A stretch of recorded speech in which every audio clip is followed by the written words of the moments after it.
Hello and welcome to Moral Side of the News, our weekly discussion of today's top stories from a moral, ethical, and religious perspective. I'm Sean Kalin with the WHAS Crusade for Children, and I'm joined today, as always, by a distinguished panel of local religious leaders. Deacon Greg Gitschier, St. Patrick Catholic Church. Father Tony Smith, Archdiocese of Louisville. Rabbi Stan Miles, Louisville Melton School. Reverend Sally McLean, Christian Church Disciples of Christ. And Richard Euler, retired U.S. Army chaplain. We begin this week with the terror plot targeting the UFC event at the White House last weekend. The FBI says as many as 23 people were part of the network discussing this alleged plot. And this morning, officials are emphasizing that the investigation is ongoing and they still have to identify all those involved. This morning, disturbing new details in the alleged plot to target this past Sunday's UFC event on the White House South Lawn, celebrating President Trump's 80th birthday. The FBI and Secret Service say 5 people plan to target the event using explosive-laden drones and snipers to shoot politicians and wealthy people in an attempt to sow chaos across the nation's capital. It was an active plot, and it's ongoing. 19-year-old Tyson Proper from Knox County, Ohio, is charged with conspiring against the United States and attempted murder. Court documents obtained by ABC News identify 4 additional suspects who law enforcement officials say were working with Proper. The men are from California, Nebraska, and Missouri, all charged with conspiracy to commit murder. And prosecutors say this man, Abraham Alvarez, also known as the Shepherd, organized the alleged plot. Another suspect is seen here allegedly conducting firearms training. Another found with tactical gear and a rifle in his kitchen. Law enforcement saying they found a signal group on Proper's cell phone called Hunters, containing detailed instructions for carrying out the attack, including plans to safely escape. Proper later told investigators members of this group were primarily recruited through TikTok, and that they believed the United States needed to be torn down so that it could be rebuilt. Authorities say the plot was discovered after Proper's mother contacted police just days before the UFC event, noting her concern about her son's recent conduct, including firearms purchases and communicating with certain individuals online who expressed ultra-religious and anti-government sentiments. There was also anger about the Epstein files and billionaires. So panel, your thoughts, Greg? I think we should start with you on this, being the former Secret Service in your years in that service. What do you make of this? Well, I'm sorry these stories keep coming up where I'm first to comment, but it is what it is. This is the 4th attempt here in recent times. And we saw, I think there was about 8,000 people there at this event inside there, and most of them were military, by the way, being honored there. But, you know, I think what we're seeing here is drones are being used like they were used in the last few years over in the Ukraine-Russia war. As a matter of fact, if you caught the news this morning, Ukraine launched a bunch of them right into Moscow and blew up a huge refinery. I mean, that was amazing that they got through. So drones are something we have to deal with now. We used to have to deal with, you know, long-range rifles or bombs. Now we got to make sure we stay up on drones because many drones are not that expensive. You can buy the explosives to load them up, and they're hard to detect. You know, so drone mitigation is a big thing right now.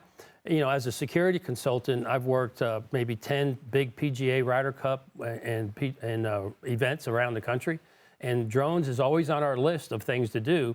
So we usually work with our government allies, where they have fortunately, they do have the capability of taking over a drone and making it land where they want it to. And as they do that, they research where the drone is being guided from, and they dispatch law enforcement to go pick them up to investigate them.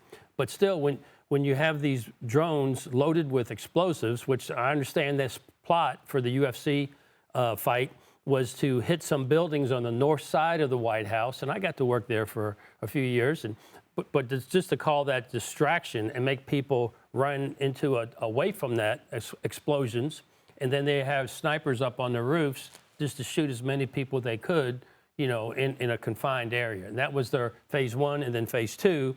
And then they added phase 3. While all that was going on, they were going to try to storm the White House gates with the 3rd force. So it was organized to a point They weren't professionals. There might have been a serviceman or two in there, but I think there's 23 total, 5 arrested.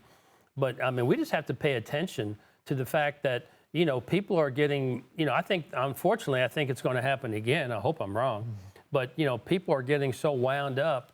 And even these people, when they interviewed them in the affidavit that I read, they said, well, we thought this country needs to be taken down to its knees so we can rebuild it again.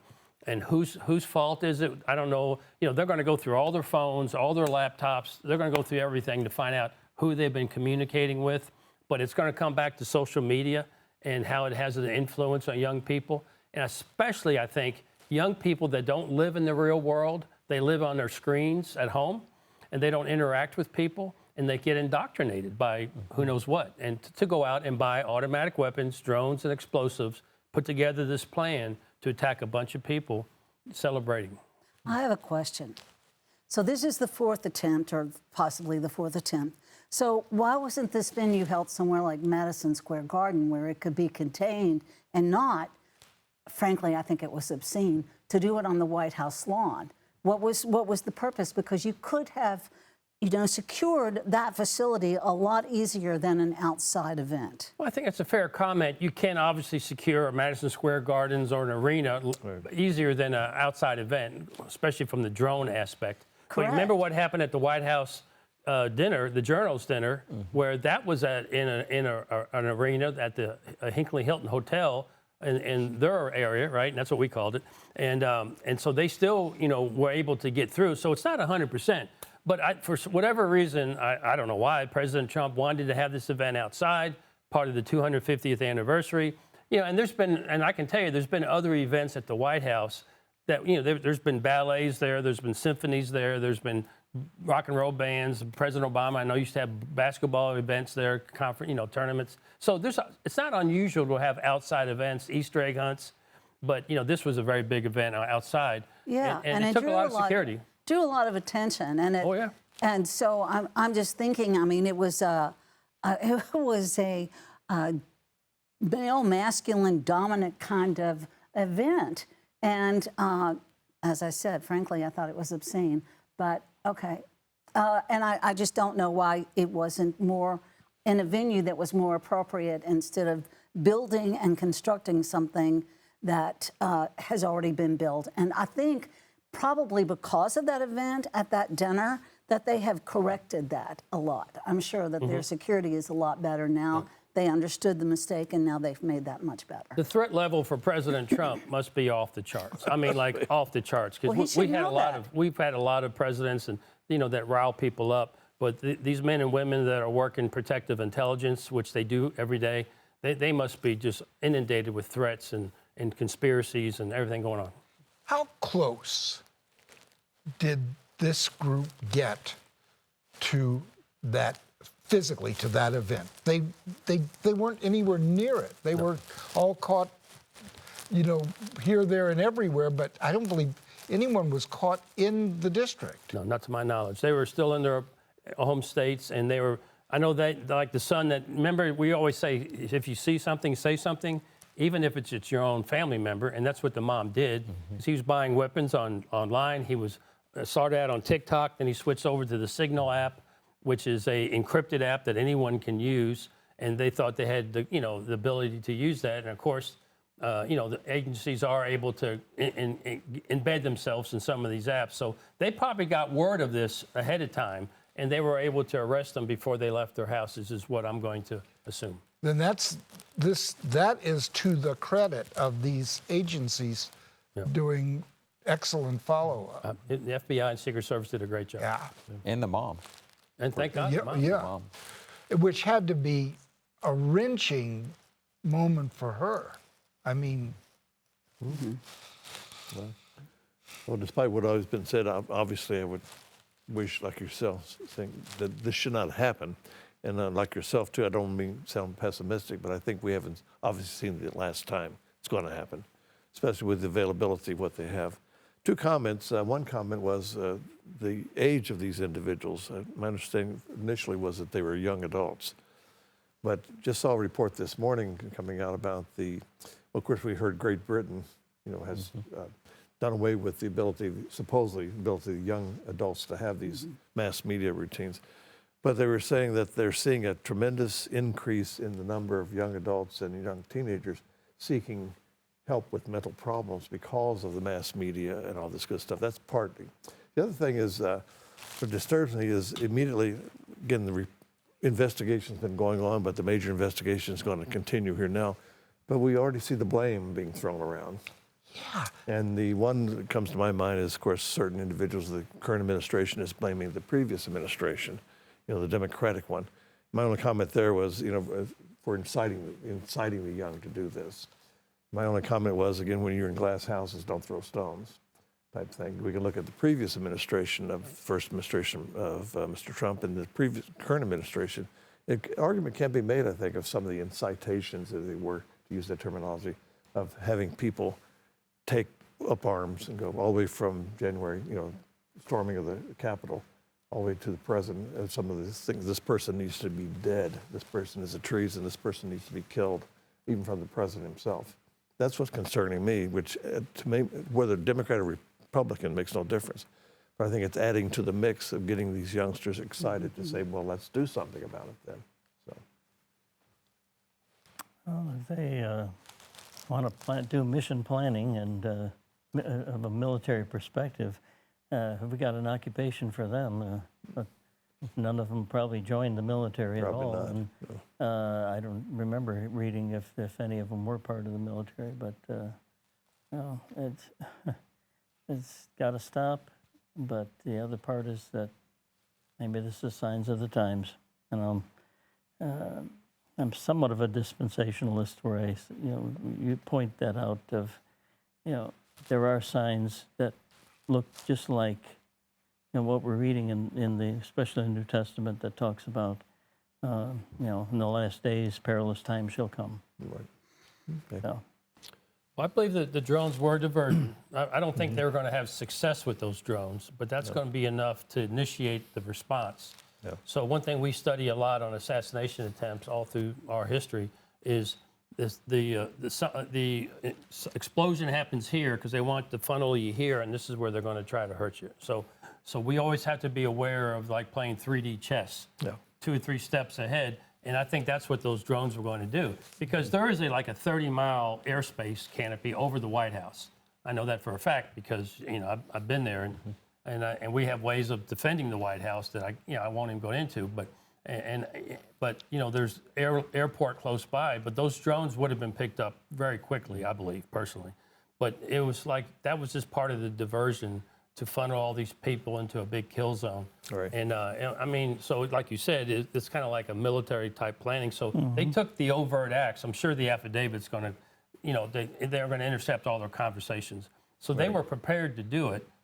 Could they have pulled it off? I don't know, but certainly there's professionals out there that can pull this kind of stuff off too. And with the 250th anniversary of the United States, there's going to be a lot of fireworks displays for 4th of July. There's going to be a lot of big events with a lot of people there. And, with FIFA being here now with all these big events, I think they're really pushing security to the limit. Yeah. And I think they have a drone plan that's unique to that setup as well. That is, And the problem is, who can tell the fireworks from something coming off of a drone? And look at Thunder over Louisville. They have the whole display. What's the display? A bunch of drones. That's so right. Yes, sir. this is complicated. Yes, yeah, it's going to be challenging. It's going to definitely be challenging. great conversation. Thank you, Greg, for your expert insight on that. Let's move on now, a topic we've been trying to get to for a couple of weeks. And Richard, you're an expert in this. As the role of military chaplains evolves, a new policy from the Defense Secretary, Pete Hegseth, is raising important questions about the identity, authority, and faith within the armed forces. Removing the rank insignia and emphasizing religious calling, the change aims to make chaplains more approachable, but also blurs the lines between spiritual leadership and military structure. So we'll start with you. I know you were a military chaplain for, what, 40 plus? 28 years. 28 years, okay. Yeah. And retired. What do you make of this change? And They've worn the military rank since 1914. It got suspended during World War I, reinstated again in 1926. Now it's 100 years. So I'm not in favor of it. You know, I lean conservative, but there's where I kind of go in the opposite direction of what they're suggesting, that it's not a good thing, because if you're going to do that with a military specialty like the chaplain corps, then because of, well, they can be a little more buddy-buddy maybe, I think we could do the same thing for doctors, lawyers, psychiatrists, psychologists, social workers. You know, all those then shouldn't wear rank if you want to be that close to them.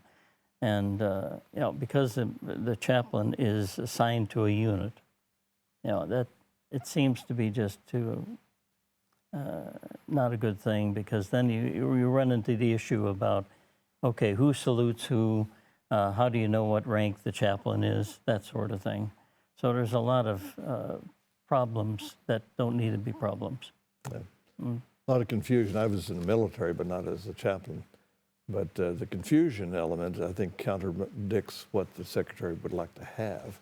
It says, for instance, someone my age, close to 80, not wearing any kind of rank, and there's a person, in the young one, the enlistee is in the military, has an issue which the chaplain can bring to the upper level of command.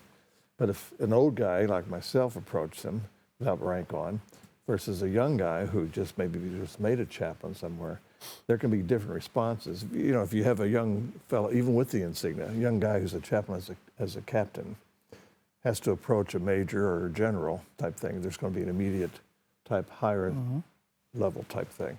That distinction of rank, I think, is very important, because otherwise the confusion is, if you had a uniform on, I had a uniform on, and you had a uniform on, who would they flock to? They'd go to the young guy rather than the older guys. They don't know what rank we are, type thing.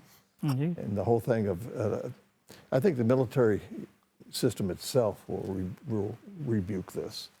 Once it goes into effect, I think there's going to be some major issues. And I talked to somebody who is active duty right now, and I knew I could contact him. And he said they haven't done it yet in the Army. They're already starting to, I think, implement it in the Navy. But the Army has not yet. As of the 9th, I think, is when I talked to him. And I think it's going to be a big hurdle. It just opens itself for all kinds of issues. Yeah. So where are they trying to do it? What's the point then? So they can perceive the chaplain as being more approachable. If they're not approachable now, there's a problem. So why is Hegseth the one that's taking over the chaplain corps? Is that his position? I mean, it looks like he's got enough to do. He's the secretary. So he's the one that can determine what all this happens? Yeah. Okay. And technically, the Congress is actually the one that bestows the ranks on everybody in the officer corps anyway. I don't quite understand that piece of it either. So his religious background, from what I understand, is Christian nationalism. So we're looking at what are we teaching our impressionable young soldiers? I don't think there is a Christian national denomination. No, it's not. That's not the denomination. Evangelical. Right, but that's the pretense, so that. Well, we can differ on that. Well, we've become not the Department of Defense, but the Department of War, which I think is a huge difference. It is. It was the Department of War at one time. Until Harry Truman. Started out that way, Yeah. Right after the Air Force became a separate entity from the Army. I guess I'm a little concerned about our priorities, because I tried to look up the budgets for education and the budgets for the Department of War. And what did I come up with? Okay, here it is. Here's my cheat sheet. I'm playing a you. Got a whole folder of them. So like in 2025, Department of Education was $82.4 billion plus 3.1 for fiscal something or other in 24. 26, the Department of War is $440 billion plus 1.45 trillion. So, on and on that goes. And this is to restore the warrior ethos. Yeah. So, I don't know, I just kind of had a problem with that. The warrior ethos was already implemented even when I was still in, about 20, it was right around 20 years ago. And that's no different than some of the other codes and creeds and things that we used over a period of time, and things changed. Even the examples of commercials, it went from be all you can be to be this and that, and all kinds of different things. So things do change in that arena, but the ethos was to things like don't leave a fallen comrade behind. Well, we knew that already in the Vietnam War. We didn't need an ethos for that. Right. And we didn't leave a fallen comrade behind. We carried him out. Yeah. So I'm baffled as much as you are, Sally. Well, and so what I've heard of Hegseth and what he's trying to preach, I just have a problem with that. I just don't think it should happen. No. And I'm just wondering, who's going to take care of our troops, our veterans, our military families? This is all a huge, needless smokescreen that I think is keeping our military truly off mission, and that's frightening. I'm curious from a perspective of you're a chaplain with Well, I was about to LMPD, say that, yeah. and how does the rank? You don't have a rank. We're paramilitary. I didn't have the honor to serve in the country, but as a Secret Service agent assigned overseas, I was military liaison for SINCPAC for about 3 or 4 years. So I spent a lot of time on all the military bases and stuff. So I was around that all the time. But now as a police chaplain for 5 different police departments, I've been with Louisville for 16 years, but I have no rank, right? I'm just a chaplain, that's it. And I don't know if that makes me more approachable or not, I have no idea.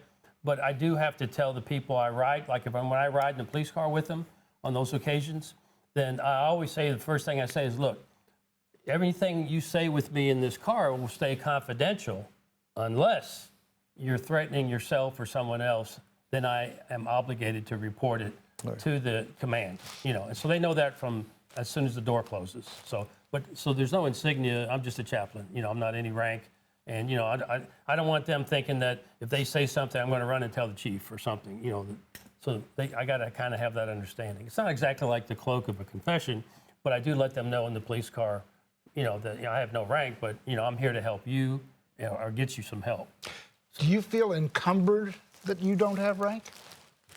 Well, I've never had it, so I can't, because I've ridden with patrolmen and I've patrol officers, and I've ridden with sergeants and I've ridden with lieutenants, so it never really mattered to me, the rank. But once again, we're paramilitary. We're not a military outfit. Right. But you're not dealing with soldiers who do have rank, so that they would salute there's you. no salute, Yeah, so they would know. What rank were you? I'm retired as a colonel. As a colonel. So they would salute you. But I started out as a private when I was enlisted, and I actually gravitated more to the enlisted people than I did the officer side of the house because of that. Right. I had 5 enlisted ranks and 6 officer ranks, and it's like it didn't matter to me one way or the other. I wanted to do what I could to help the soldiers, yes, and that was my mission. It's the administrative stuff that kind of got in the way. Richard, let's say for the sake of our discussion that you were still on active duty, you a colonel, and that would be taken away from you. Would you feel that would keep you from doing your mission to serve the troops that you are serving? No, not to serve the troops, as much as it would be who salutes who. And it's not even the enlisted people. It's more, they'll recognize you as an officer, and they'll salute you regardless of what rank you are. It's the officer corps that are going to have the problem, because does a lieutenant know that this chaplain is a captain or a major, or whatever? What about pay? Does that affect your pay at all? It does not, because all they're doing is not displaying rank. You actually have a rank. Well, you have a rank, but you're not displaying it. But, You're not displaying then it. they could say, well, we can take away your bonus. I don't know. That all that's a personnel thing. Pay and allowances and all that is all done through personnel. So then what's the point? Although I understand the point is to be, yes, more accessible. Yeah, Right. it's just accessibility, right? So I'm just trying to think in the Catholic Church how that equates. It doesn't really, does it? Nah. But no, one of the things in the military too is I'm saying, what's the entrance rank for chaplain? Usually about a captain. Since 1981, it was the first lieutenant. First lieutenant. It was captains before that. Captain before that. But there was a personnel issue that came up that they decided to do. Okay. I came out as a lieutenant. One issue too, maybe you can clarify, for it's not so much dealing with the troops as such, but you have a staff that you have to coordinate all this stuff. Now, if you don't have rank, does the staff know your rank? Type thing. Because again, if you have somebody come in, as new, you have no idea who this person is. You have an assistant. That's correct. Yeah. So that's why I say, to me, again, it seems more confusing. You know, it makes it, his routine is, the secretary's routine is, it'll make it closer to the individual. It'll give you more standing there. But isn't one of the reasons he's doing away with the rank is because he said that he sees the rank as being influencing the people with all this humanism and all this other good stuff that he doesn't want in the rank. So he's saying one side, let's get away from that. But on the take is he's implementing that more because of the lack of a rank. So there's a confusion there, conflation there from my mindset anyway. That's a whole different system. Well, yeah. Because this is the secretary mandated to tell the people under him how to think? Yeah, that's kind of what my point was. Don't know. You know, I can say I'm as baffled as everybody else is on this one, because I'm scratching my head over it. One of the things that, my only experience in this was going to a worship service, a Christmas worship service at Fort Belvoir, and how impressed I was with how everybody, it didn't matter. They were there to worship. Yeah. And so it was kind of, it was a really nice experience to be there. Yeah. And more recently, we're not required to wear uniforms during worship services. Yes. I think what's going to clarify this or bring it to conclusion is the experience of when it's out there. We'll see what happens. Yeah. Great discussion, and thank you for your service. Thank you. What service? What service? And your service. They do that every And you had children in the service as well. So thanks to our panelists. Thank you for a great discussion. Deacon Greg Gitschier, St. Patrick Catholic Church. Father Tony Smith, Archdiocese of Louisville. Rabbi Stan Miles, Louisville Melton School. Reverend Sally McLean, Christian Church Disciples of Christ. And Richard Yoder, retired U.S. Army chaplain with the rank of colonel. Thanks for watching Moral Side this week. Join us again next week for an all-new show.